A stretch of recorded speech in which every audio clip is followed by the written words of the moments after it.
very good evening to you and welcome to Primetime News, coming to you live from the Newsfirst studios in Colombo. My name is Krishan Devasagayan. To start off, let's take a look at tonight's headlines. Newsfirst Headlines. Main sponsor. For hardware, b2b.lk.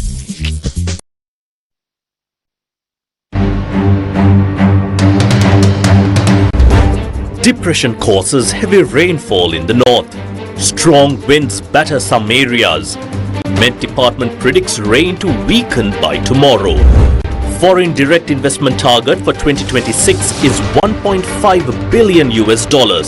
A statement from the Deputy Finance Minister.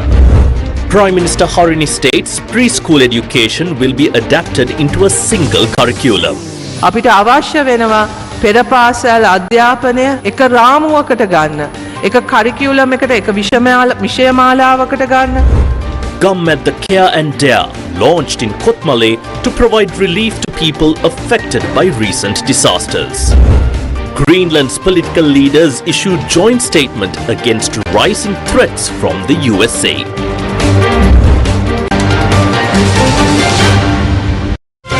Newsfirst Headlines. Main sponsor.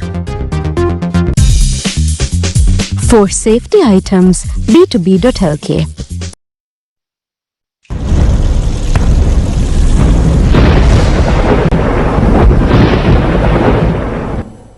In your first story tonight, it's the weather.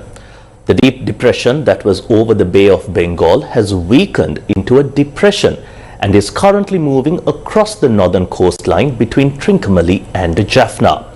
The Department of Meteorology warns that this may bring heavy rainfall and gusty winds reaching up to 70 kilometers per hour across the northern province.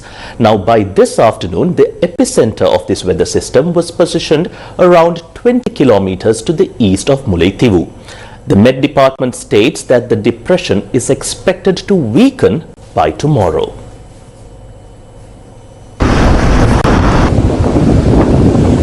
Due to the depression, the northern province is being battered by strong winds. The blustery winds have resulted in high waves that have caused coastal erosion in a number of areas including Jaffna, Ampara, Mannar, Batticaloa and Trincomalee.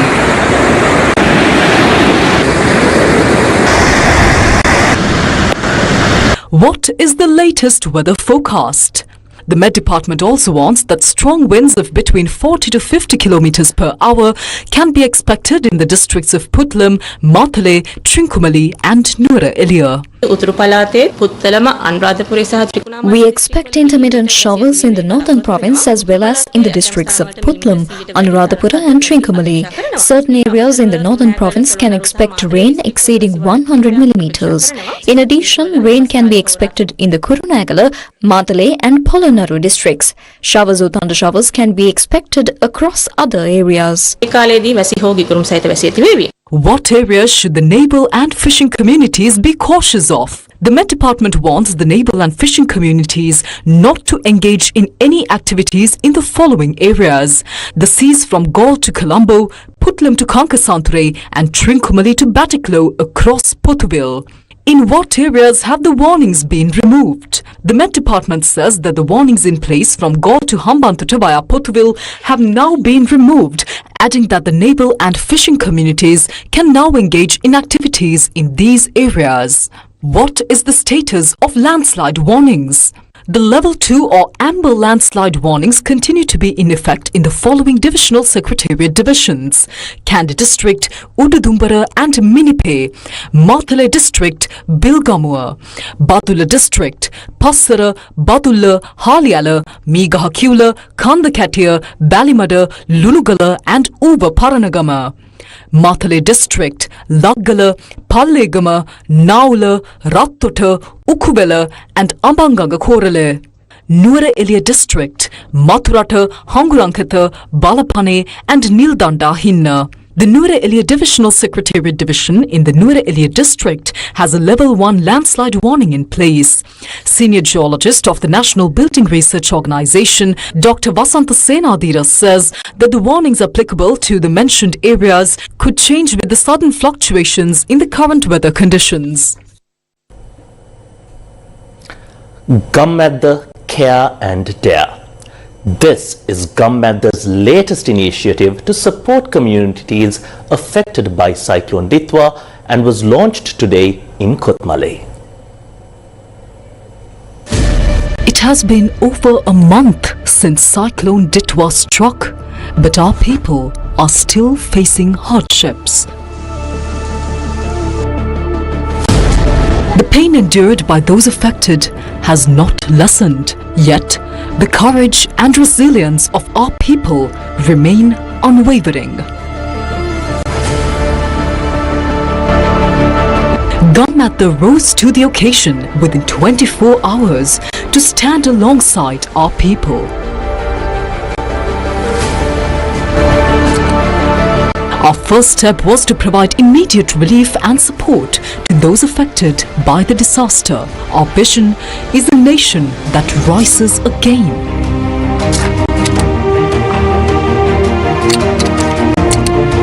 Rebuild and recover. Together we protect. Together we rise. To help those affected by the cyclone rebuild their lives, Gammadda has launched the second phase of its efforts. With the support of the Minderoo Foundation, one of the world's largest volunteer organizations based in Australia, the Gammadda Care and Dare program was inaugurated today at the Kothmale Gamini Disanaka National School. Care and Dare Kandura Prathama Kriyanvitaya Provided a wide range of essential services in one place, including legal guidance and support, assistance with identity documents and lost paperwork, vocational guidance and career counseling, psychological support, and distribution of essential food and supplies. All attendees had access to these services throughout the day.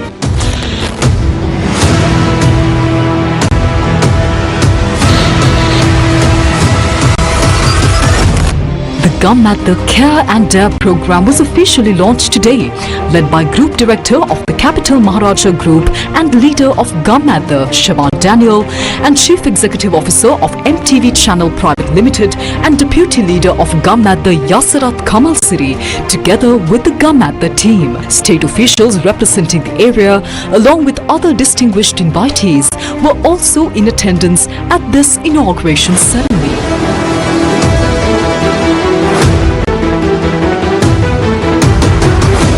Why was this Gammadda Care and Dare initiative launched? CEO of MTV Channel Private Limited and Deputy Leader of Gammadda, Yasarat Kamal Siri, had the following to say. We stepped forward for the people affected by the disaster situation caused by Cyclone Ditwa. Throughout the past month, our Gammadda teams gathered information by going from door to door and town to town while carrying out the Sahana Yatra initiative.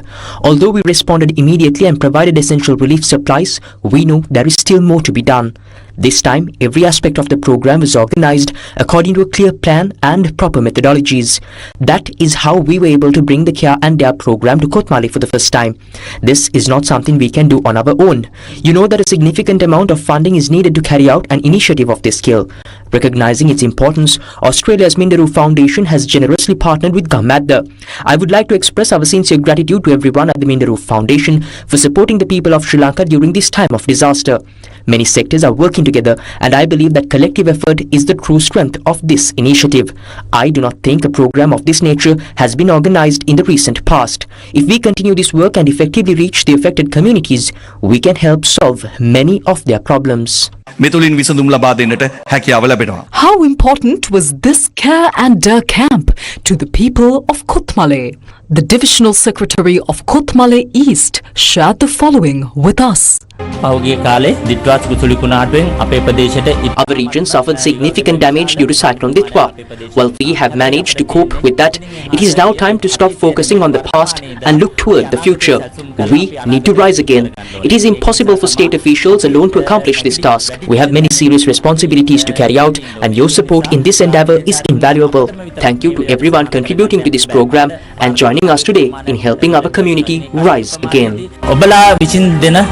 තත්ත්වය අතිශය අගය කිරීම කරන්න ඕනේ. The program was organized across 10 dedicated zones, including the Health Services Zone, supported by the Ministry of Health and Sri Lanka Air Force,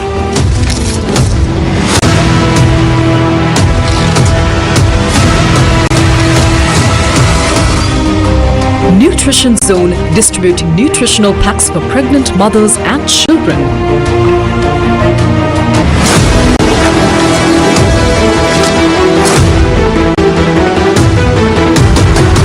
Hygiene Zone, distributing essential sanitation kits for men and women. Emergency Relief Zone, distributing dry rations and essential items for disaster-affected families. And Household Supply Zone, providing water filtration devices, gas stoves and other home essentials.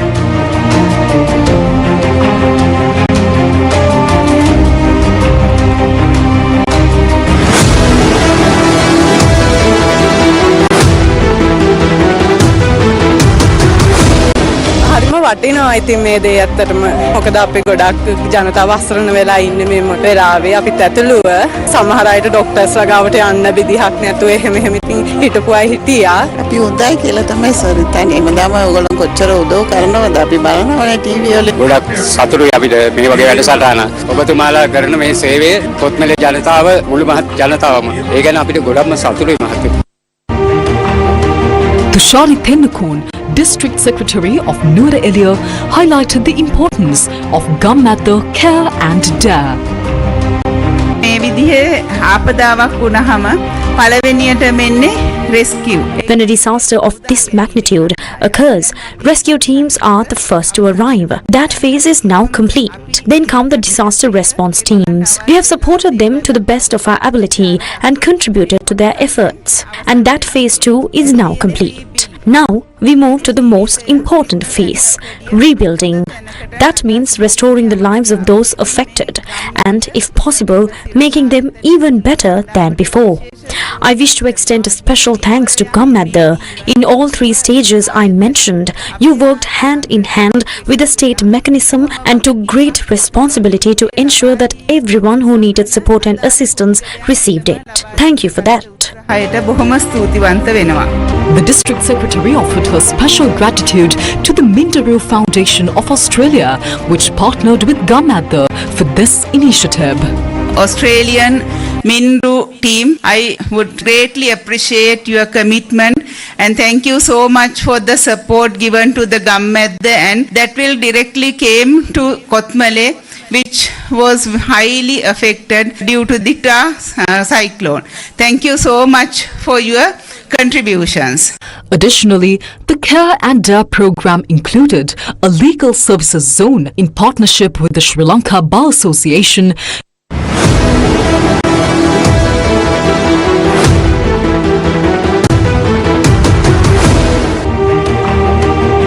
documentation zone for certificates, IDs and official paperwork,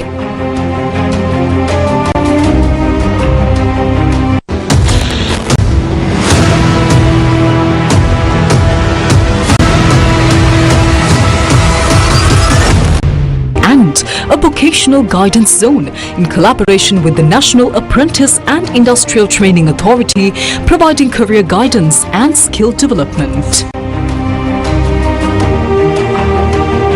ගොඩක් සංසෝසයි ඉතින් ගම්මැද්ද වැඩසටහනට අපි ගොඩක් ස්තුතිවන්ත වෙනවා අපිට ගොඩක් සතුටුයි ඉතින් මේ වගේ අපේ ගමට ඇවිල්ලා අපිට මේ වගේ දෙයක් ලබා දීම ගැන මේ එක්කෙනෙක් නෙවෙයි ගන්න මේ පින්නම් කියලා නිම කරන්න බෑ අපි ගොඩක් අවතැන් වෙලා යන්න දෙන්න නැතුව හිටියේ ඇත්තටම ගොඩක් සතුටුයි කියන්න බැරි සතුටක් හිතට ආවේ මේ ගොඩක් ඉතින් මිනිස්සු අසරණ වෙලා ඉන්න වෙලාවේ ආවෙක ගොඩක් සතුටුයි ඉතින් හැමෝටම වැදගත් අවස්ථාවක් හොඳ අවස්ථාවක් ඇත්තටම මගේ කේ සම්පූර්ණම ගියා ඉතින් ඔබතුමාලන්ට මේ කරපු සත්කාරයට මට ගොඩක් පින් ලැබෙන්න ඕනේ.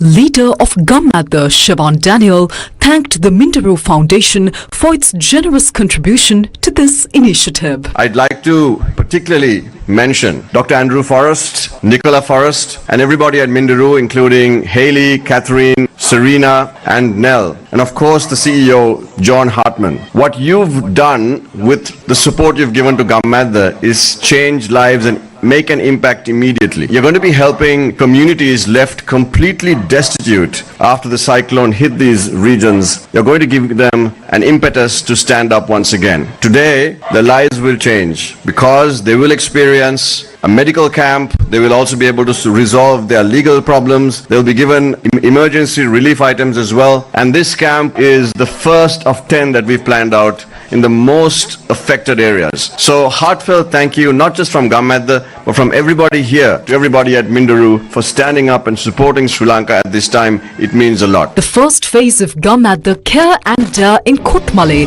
concluded successfully today, marking a strong start for its second phase. We will continue to bring you updates on the next stages of this impactful initiative soon. Together we protect, together we rise. Gammadda, for the people, by the people.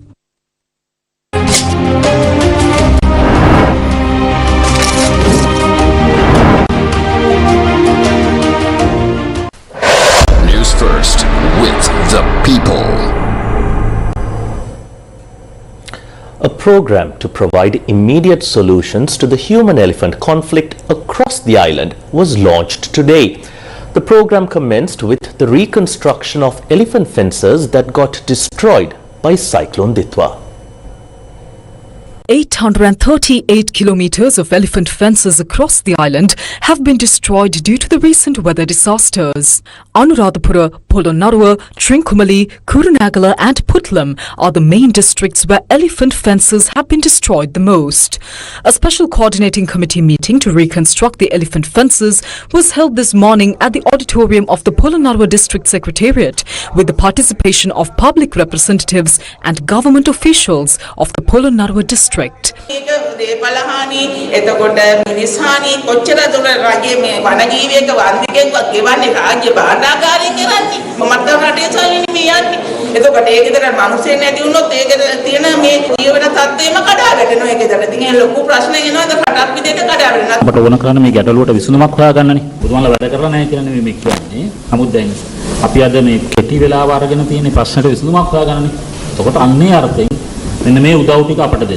මෙන්න මේ දේවල් ටික අපට දෙන්න. මෙන්න මෙතන තමයි ප්‍රශ්නේ තියෙන්නේ. ඒ ටික කතා කරගත්තම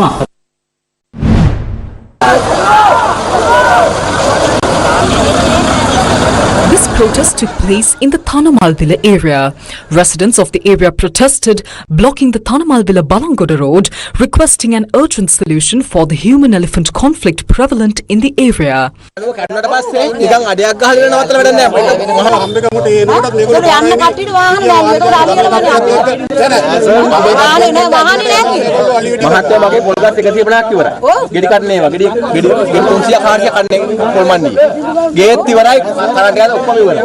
Officials from the Udawalawa Wildlife Department and the OIC of the Thanamalvilla Police, ASP BUP Manyangama, arrived at the location and promised the protesters that the elephant fence in the area will be repaired soon.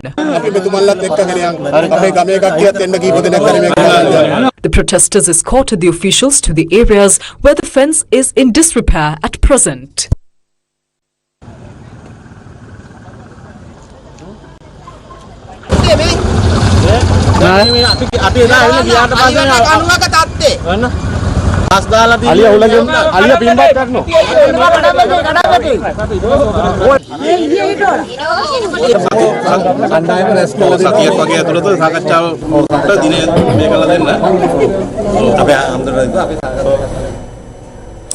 In more local news, the All-Party Collective to Protect Free Education organized a protest in Matugama today. The protest was held near the Kannangara statue in Matugama, opposing the education reforms and policies presented by the government. A number of MPs representing the common opposition, including opposition leader Sajith Premadasa and parliamentarian Dilith Jaivira, took part in the protest.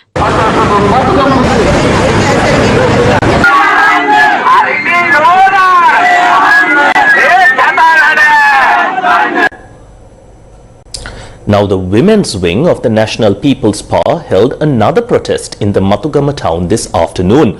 The protest was organized in response to allegations that the opposition is insulting women.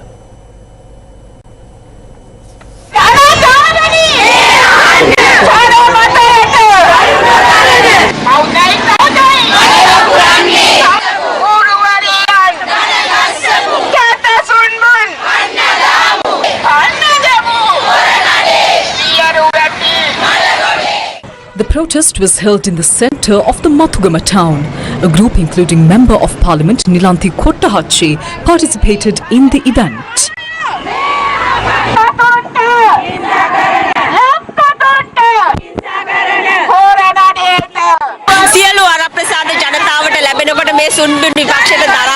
When the people of the country enjoy all their privileges, the opposition cannot tolerate it. They target women and carry out shameless campaigns to create inconvenience, thereby insulting all mothers, children, wives and sisters in the nation.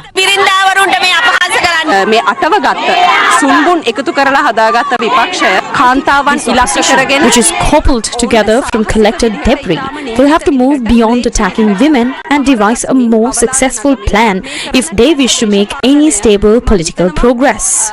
I believe we should not view this ugly politics as an agenda targeting specific individuals, but rather as a very foul and barbaric attack on the entire female community of this country. In a headline-making story this evening, Prime Minister Dr. Harini Amarasuriya has announced that measures are underway to bring the preschool education curriculum under a unified framework. The National Programme on Social and Behaviour Change Communication for Child Health Promotion was officially launched today through a collaborative effort introduced by the Health Promotion Bureau under the Ministry of Health and Mass Media in collaboration with the Ministry of Women and Child Affairs, the Ministry of Education, Higher Education and Vocational Education, UNICEF, the Clean Sri Lanka Programme and other relevant ministries. අපි අභියෝගයක් හැටියට අපේ රටේ ජනතාව සෞඛ්‍ය සම්පන්න නිරෝගී ජනතාවක් බවට පත් කිරීමේ අභියෝගය බාර ගන්නවා නම් If we truly commit to the challenge of building a healthy nation, we must confront non-communicable diseases head-on. This requires a proactive and long-term approach. In my view, the most important focus group is children between the ages of 3 and 5. By around 2040, these children will be 18 to 20 years old. If we are to save this generation from this looming threat, it is essential to immediately launch sustained and continuous programs such as this. So far, we have discussed primary prevention. However, today, our understanding of health has moved beyond primary prevention to what is known as primordial prevention. This means that efforts to prevent these diseases must begin not only at childhood, but at the time of birth or even before birth in some cases. Preventive approaches during the prenatal period are necessary to avert certain diseases. For example, if a mother with diabetes gives birth at the ages of 20, 25 or 30, the likelihood of the child developing the same condition is much higher. Therefore, from a disease prevention perspective, this program is extremely important. ඒ නිසා අන්නේ රෝග නිවාරණය කියන පැත්තෙන් ගත්තට පස්සේදී මේ වැඩසටහන අතිශය වැදගත්. ඉංග්‍රීසියෙන් කියමනක් තියෙනවා it takes a village කියලා to raise a child. There is a saying in English, it takes a village to raise a child. A child cannot be guided into becoming a good adult and a responsible citizen by just one person alone. As a state, we strive to view the responsibility for children, their safety, protection, care and ensuring what is best for them as a shared social responsibility. It is for this reason that we have developed and are planning policies on early childhood development as well as early childhood education. We aim to bring preschool education under a single framework with one unified curriculum. Teacher training will be conducted in a way that ensures quality and provides proper qualifications. In line with this, our policies are also designed to protect and uphold the professionalism of all educators. Last year, we presented the curriculum framework. Within this year, we are working to take the relevant policies to the Cabinet for approval. As the Ministry of Education, we expect to implement teacher training and the preschool curriculum starting from 2027. අධ්‍යාපන අමාත්‍යාංශය හැටියට 2027 සිට ඒ ගුරු පුහුණුවත් පෙර පාසල් තුල ඒ විෂය මාලාවත් අපි ක්‍රියාත්මක කරන්න බලාපොරොත්තු වෙනවා. In some business news, let's take a quick look at the performance of the Colombo Stock Exchange during the past week. During the past week, the all-share price index increased by 790.22 points. This reflects an increase of 0.54%.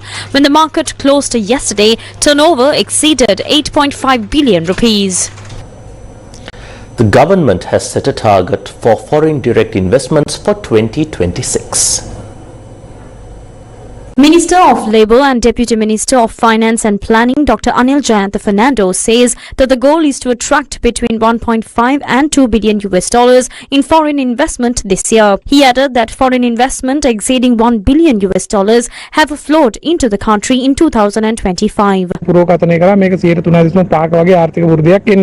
Although economic growth was initially forecast at around 3.5%, the year concluded with a growth rate of 5%. Looking ahead to 2026, the government has allocated 4,480 billion rupees for public investment, with a clear focus on implementation, especially in building critical national infrastructure.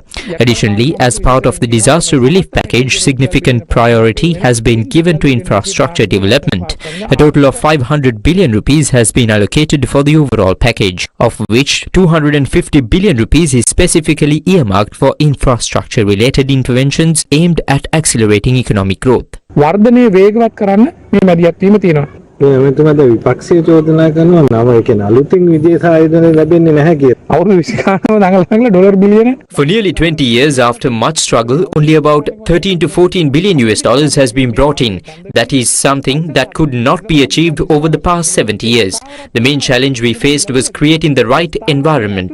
That is why in 2025 we focused on establishing stability, and that stability has now been achieved. Within that stable environment, we were able to attract over 1 billion US dollars in foreign investment in 2025, something that could not be accomplished even within a single year before. These are new investments. Looking ahead to 2026, we are planning to attract between 1.5 and 2 billion US dollars. The minister made these remarks following his participation in a joint mobile service program held at the Purvarama temple in Dorover, Dulapitia to support communities affected by Cyclone Ditwa.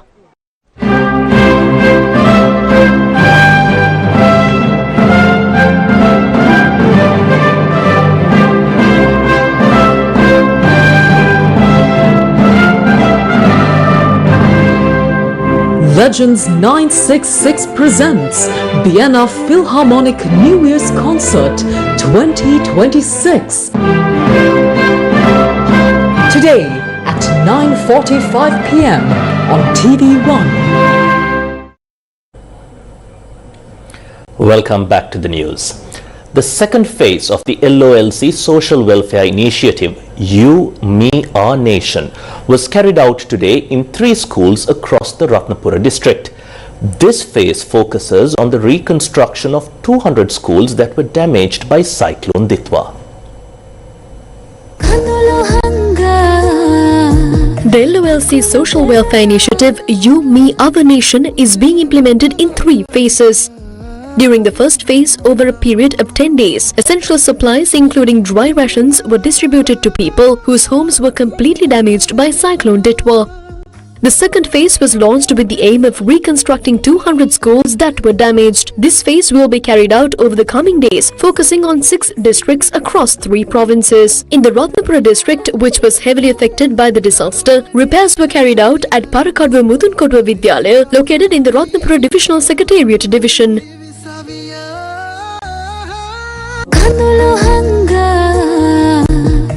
Another activity included the restoration of the safety fence at Ulliduava School in Ratnapura. At Gabvila Mahavidyalaya in Ratnapura, LOLC Social Welfare Initiative also repaired the rainwater gutters of the 2-story building. The LOLC Social Welfare Initiative is carried out entirely for the benefit of other people.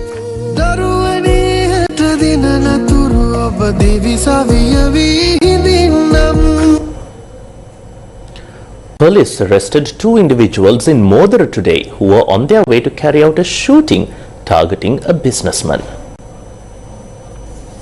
The police said that they had seized the revolver and 6 bullets belonging to the 2 suspects who were chasing a businessman who was involved in the shooting and murder of the businessman known as Charlie. The motorcycle used by the suspects were also taken into police custody. Police further said that the shooter who came to carry out the attack is a 35-year-old resident of Horana. They added that he is a deserter from the army.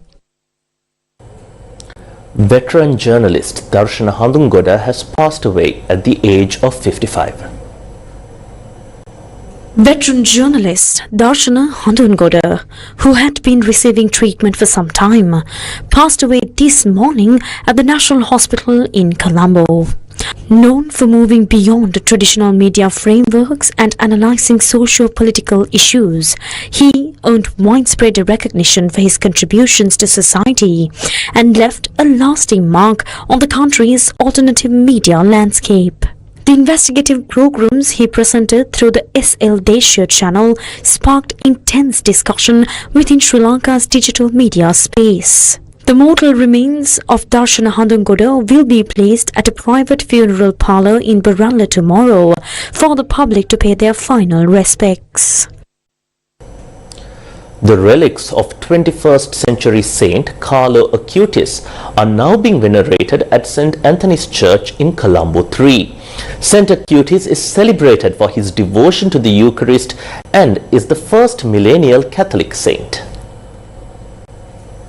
The relics of 21st century Catholic saint Carlo Acutis, affectionately known as the Saint in Blue Jeans, are being venerated at St. Anthony's Church in Colombo 3. Born in the UK in 1991 and originally from Milan, Carlo Acutis is celebrated for his devotion to the Eucharist and his use of technology to spread the Catholic faith. The ceremony began at 7 a.m. today and was officiated by the parish priest of St. Anthony's Church, Reverend Father Judasitha Hettiarachchi, along with Father Will Conker, a French-American priest who was ordained for the Archdiocese of Monaco and currently serves as a missionary in Cambodia with the Paris Foreign Mission Society.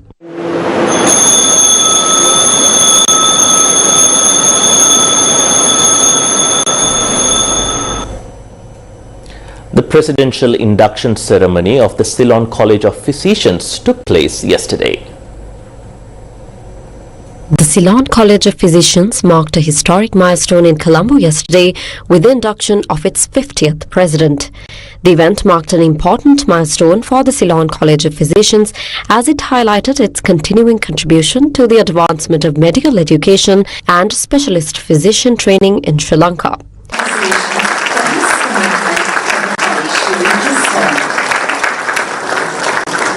At the centre of the evening's proceedings was the official appointment of Professor Namal Vijay-Singha, who takes the helm of the prestigious body for the year 2026. I, along with my council for the year 2025, took over the leadership of the college at a crucial time when the country was recovering from the economic recession. The college as well as the country and the world at large was in a transition where for the country we were emerging from economic hardships and many physicians and professionals were migrating for greener pastures, and on a global context many things were happening. Taking all these into consideration, we carefully selected a theme, the physician for the future, as a guiding philosophy. I carefully selected a council from all corners of Sri Lanka. We took this as an opportunity for the college to show our willingness to help our colleagues and the system when there is a disaster, and we came up with a disaster relief program and established a fund. The Ceylon College of Physicians occupies a unique and a vital position in Sri Lanka's healthcare landscape. We are not only a professional body, but a moral and intellectual authority, one that shapes clinical standards, influences policy, and guides the next generation of physicians. At the time when healthcare systems globally are under strain, and when our own country continues to navigate economic challenges, the responsibility of physicians extends beyond the hospital wards and clinics. We must be healers for the patients, advisors to policymakers, mentors to trainees, and advocates of ethical medical practices. The college must continue to be a forum where scientific rigor, compassionate care, and national responsibility converge together. The theme of our college is achieving health excellence through person-centered care.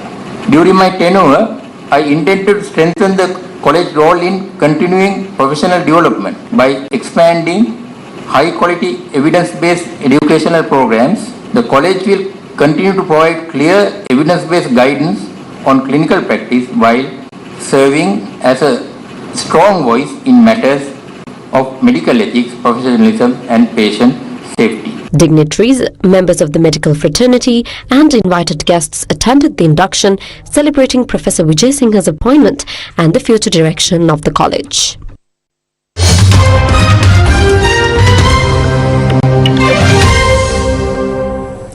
In foreign news, we start off with some news coming in from Indonesia. Now, according to the German Research Center for Geosciences, an earthquake measuring a magnitude of 6.8 struck off the coast of Indonesia's Toloid Islands today. The quake was measured at a depth of 77 kilometers. Now, the Indonesian Geophysics Agency BMKG reported 7.1 magnitude reading at a depth of 17 kilometers. It also reported a few subsequent quakes. BMKG said that the quakes do not have the potential to trigger tsunami waves. Now, some people in Manado on the northern tip of the Sulawesi Island said the quake was felt strongly there. There were no immediate reports of damage. Indonesia straddles the so-called Pacific Ring of Fire, an area of high seismic activity where multiple tectonic plates meet and earthquakes are frequent.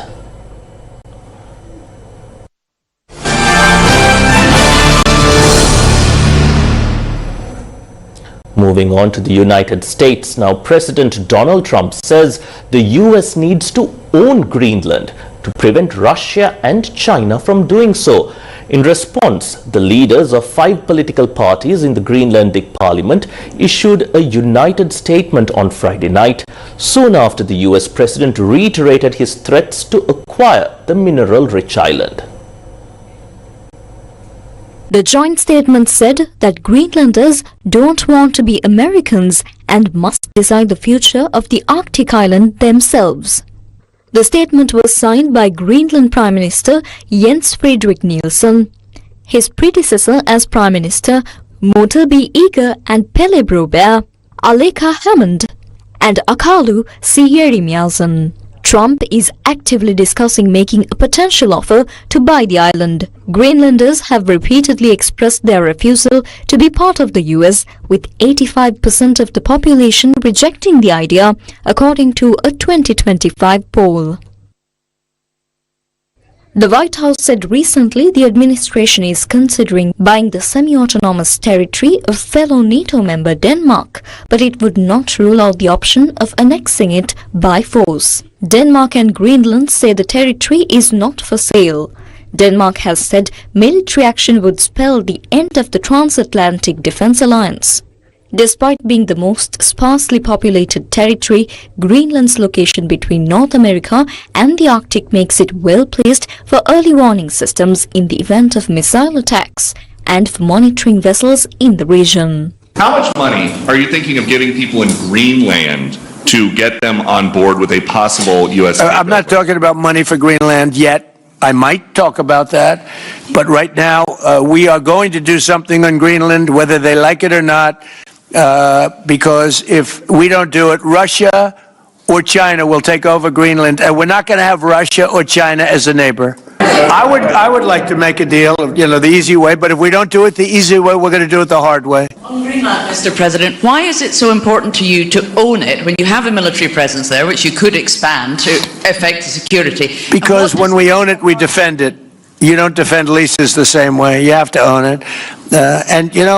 With a nation, look at what happened with Obama, with that horrible deal they made with Iran. It was a short-term deal. It was like a 9-year deal. Countries can't make 9-year deals or even 100-year deals. Countries have to have ownership. And you defend ownership, you don't defend leases. And we'll have to defend Greenland. If we don't do it, China or Russia will. It's not going to happen. We are not going to have, and I like China, I like Russia, I love the people of China, I love the people of Russia. I get along very well with President Putin, but I'm very disappointed in him. I get along very well with President Xi. I'm going to go over to China in April, but I don't want them as a neighbor in Greenland. Not going to happen. And by the way, and NATO's got to understand that. I'm all for NATO. I saved NATO. If it weren't for me, you wouldn't have a NATO right now.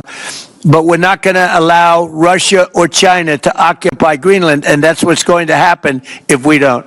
When US Secretary of State Marco Rubio meets his Danish and Greenlandic counterparts next week, Denmark will be defending a territory that has been moving steadily away from it and towards independence since 1979. President Donald Trump's threats to seize Greenland have triggered a wave of European solidarity with Denmark. But the crisis has exposed an uncomfortable reality.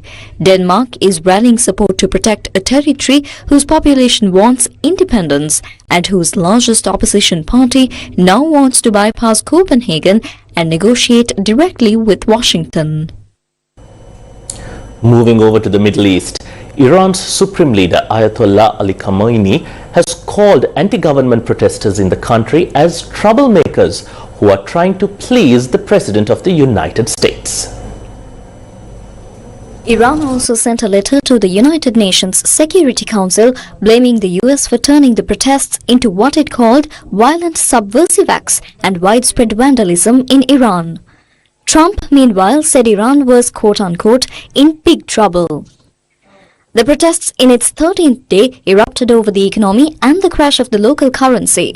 It has grown into the largest in years, leading to calls for an end to the Islamic Republic and some urging the restoration of the monarchy.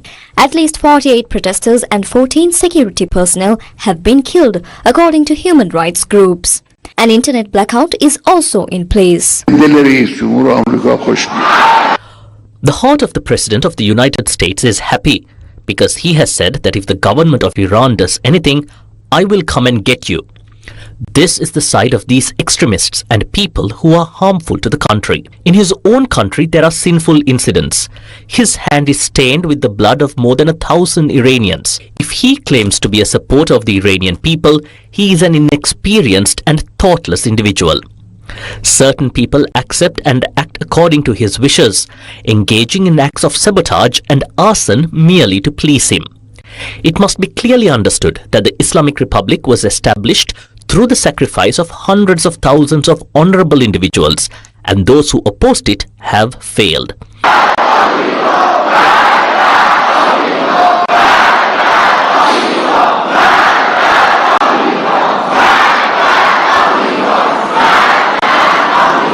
The Islamic Republic will not be overthrown. Do not serve foreign powers.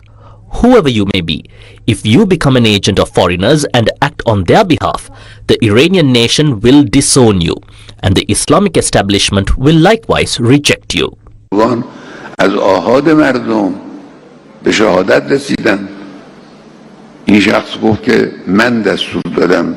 Trump said at the White House yesterday, quote, "We will be hitting them very hard where it hurts," end quote, adding that his administration was watching the situation in Iran carefully and that any US involvement does not mean, quote-unquote, boots on the ground. In a letter to the Security Council, Iran's United Nations ambassador accused the US of interfering in Iran's internal affairs through threats, incitement, and the deliberate encouragement of instability and violence.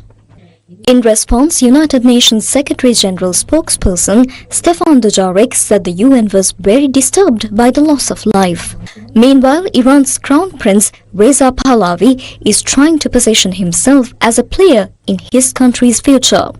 Pahlavi successfully spurred protesters onto the streets on Thursday night in a massive escalation of the protests sweeping Iran.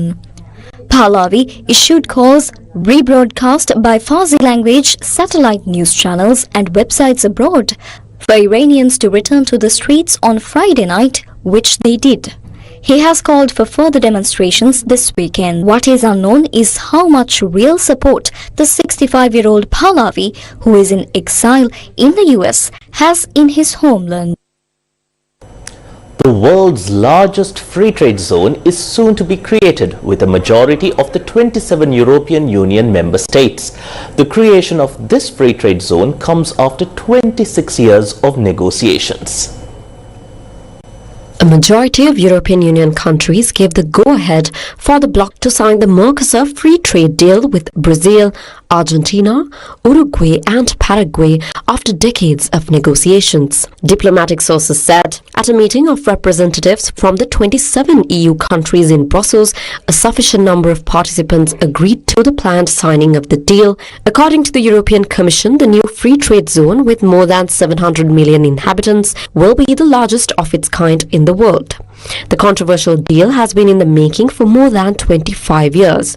The deal must now be approved by the European Parliament. And finally, news from down under. Australia's southeastern state of Victoria, which is home to Melbourne, declared a state of disaster today as wildfires continued to rage, while residents in North Queensland brace for a tropical cyclone. The out-of-control bushfires are continuing to rip through Victoria, with at least 130 homes and buildings across the state lost and more than 300,000 hectares of land burnt.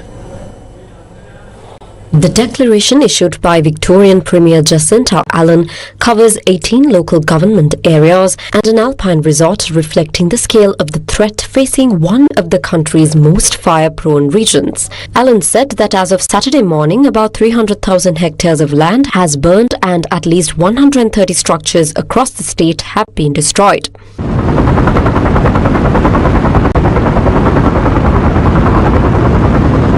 Emergency level warnings are in place across an area of 820,000 hectares in Victoria, including near the scenic Great Ocean Road. About 24,000 homes and businesses are without power.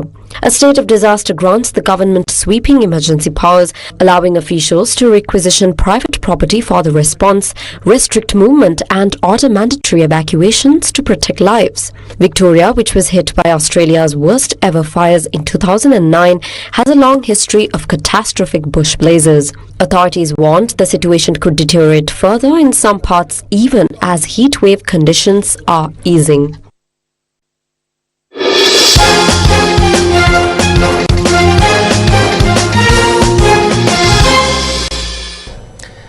The annual Inter-House Road Race of St. Peter's College, Bambalapitiya took place today. The road race, being held for the 26th year, was held as part of the Inter-House Sports Meet of St. Peter's College. The race, nearly 10 kilometers in length, commenced this morning opposite the college and proceeded along the Gall Road to the Kolpiti Junction and returned along the picturesque Marine Drive. The race was held under the patronage of the Rector of St. Peter's College, Reverend Father Rohita Rodrigo, and the President of the Old Boys Union, Roshan Fernando. Around 150 students representing the college houses, Arthur, Basil, Morris, Peter, Nicholas and Anthony took part in the race. Tinuka Vinol of Morris House was crowned the champion of this year's race.